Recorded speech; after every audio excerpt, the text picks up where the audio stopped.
pushti husnbuzar bu oddiy husnbuzar kasalligi emas. Husnbuzar kasalligi bilan farqlay olishimiz kerak. Pushti husnbuzar kasalligi 40 yoshdan oshgan ko'proq ayollarda uchraydi. Erkaklarda ham uchraydi, lekin nisbatan ko'proq ayollarda uchraydi. Husnbuzar kasalliklari u balog'at yoshiga yetgan yigit va qizlarda uchraydi. Endi pushti husnbuzar kasalligi o'zi nima u? Bu qanday kasallik? Buni qanday tuzatsa bo'ladi? Buni kelib chiqishi sabablari qanaqa? Shu haqda ozroq sizlarga ma'lumot beraman. Rozatsiya deydi bu kasallikning nomi. Rozatsiya. Pushti husnbuzar, yuzning qizarishi, yuz lovullab ketadi. Ba'zi bir holatlarda yosh katta ayollarimiz tibbiy niqobda yurishga majbur bo'lib qoladi.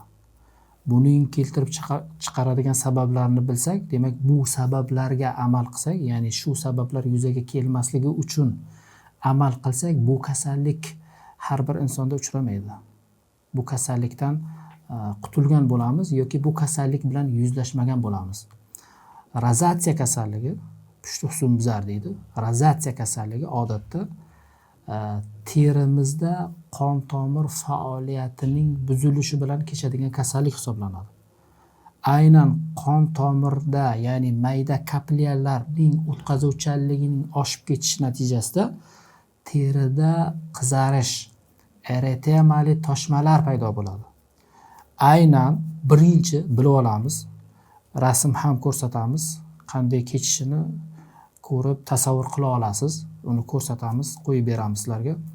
Birinchi mana shu rozatsiya kasalligining boshlanishi insonning burun qismidan boshlanadi. Burunning qizarishi. Keyin peshona sohasi ketma-ketlikda bo'ladi. Peshona sohasi qizarish boshlanadi. Keyin ikki lunj qizaradi. Demak, bilibsizki, bu demak eritematoz rozatsiya, ya'ni pushti husnbuzar kasalligi deb nomlanadi. Nima uchun bizlar 40 yoshdan keyin bemorlarda bu kasallik uchraydi deymiz? Sababi 40 yoshdan oshgan ayollarda, ko'pincha ayollarni nazarda tutyapmiz. Ichki a'zolarda bo'layotgan o'zgarishlar, oshqozonning kislotali muhitining oshib ketishi, ginekologik kasalliklar, klimaks, dismenoriya degan kasalliklar bor. Shu kasalliklarning yuzaga kelishi va hozirgi zamonda, hozirgi kunda ayollarning yuzida kosmetologik ishlov berish jarayonining tezlashib ketganligi. Nima uchun?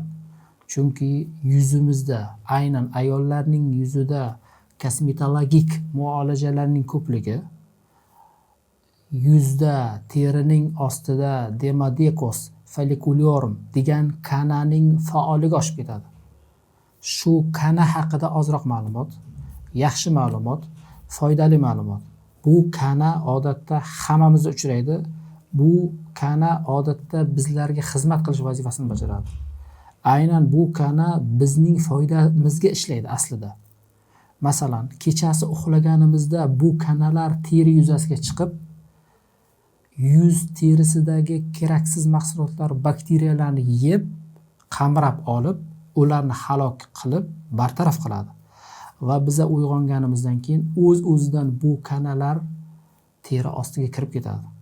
Agar shu kanalarning faoliyatiga bizlar yuqorida aytgandik, ichki a'zolarda bo'layotgan o'zgarishlar va tashqi muhitdan kosmetologik muolajalarning ko'paytirishi yoki tashqi tomondan quyoshga uzoq muddat yurib qolishimiz yoki sovuq suv bilan ko'proq yuzimizni yuvishimiz yoki qaynoq vannalarga, saunalarga, dushlarga ko'proq uzoq muddat qolib ketishimiz natijasida shu kanallarning faolligi saprofit holatdan patogen holatga, ya'ni kasallik qo'zg'atuvchi holatiga o'tib qoladi va o'z navbatida qon tomirlar, kapillyarlarning o'tkazuvchanligi oshib ketadi, terida qizarishlar paydo bo'ladi.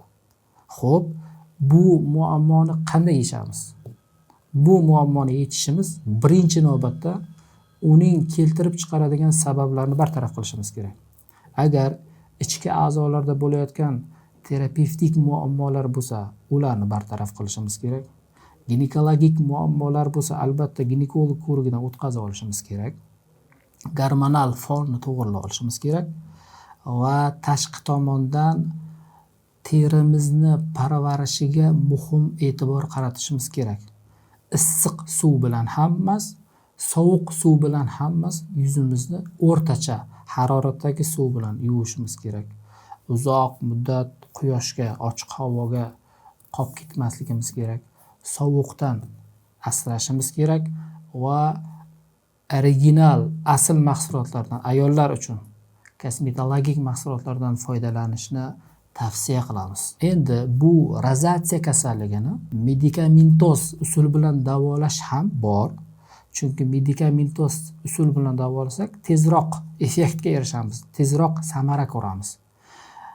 Dori-darmonlar bilan davolash odatda rozatsiya kasalligining bosqichiga, og'ir yengillik darajasiga qarab belgilanadi. Birinchi darajasi qizarish darajasi, eritematoz deydi. Ikkinchi darajasi tugunchali deydi va uchinchi darajasi bu yiringli rozatsiya kasalligi deydi. Ana shu bosqichlariga qarab davolash prinsipi ham o'zgaradi. Yengil bosqichida nisbatan kamroq muolaja bilan chiqib ketamiz. Ikkinchi va uchinchi bosqichda medikamentoz, antibiotik terapiya, gormonal fonni to'g'irlash, ayniqsa oshqozonning pilorik qismida Helicobacter pylori fonini bilib olishimiz kerak laborator tahlil yordamida. Agar u muhit baland bo'lsa, uni tushirishga harakat qilishimiz kerak.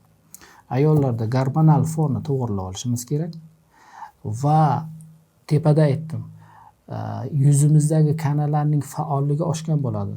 Dermadekoz folliculorum.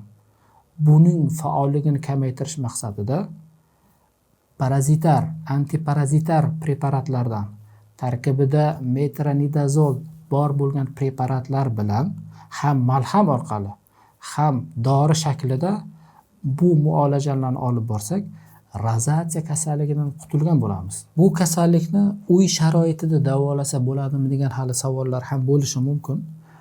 Davolasa bo'ladi. Buni aynan statsionar ravishda, rejimda yotqizib davolashdan ko'ra bemalol uy sharoitida davolasa bo'ladi. Faqatgina shifokor ko'rigiga borasiz, qabuliga bo'lasiz.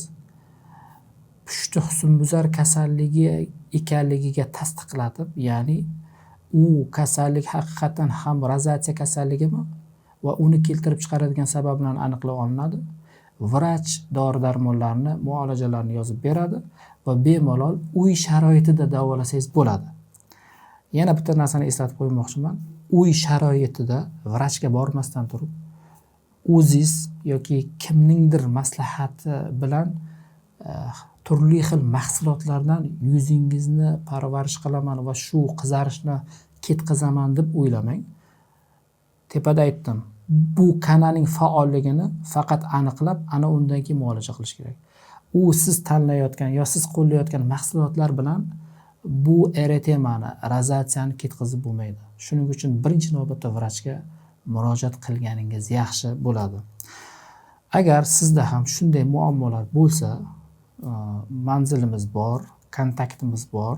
Bemalol Telegram gruppaga ham o'tib ham savollaringizni yo'llashingiz mumkin. Kommentariyaga ham savollar bering, men javob beraman. Albatta, savollaringizni javobsiz qoldirmayman. Sizning muammoingiz hal bo'lsa, men xursand bo'laman. Siz bilan men dermatolog Jafar Sariyev bo'ldi. E'tiboringiz uchun rahmat.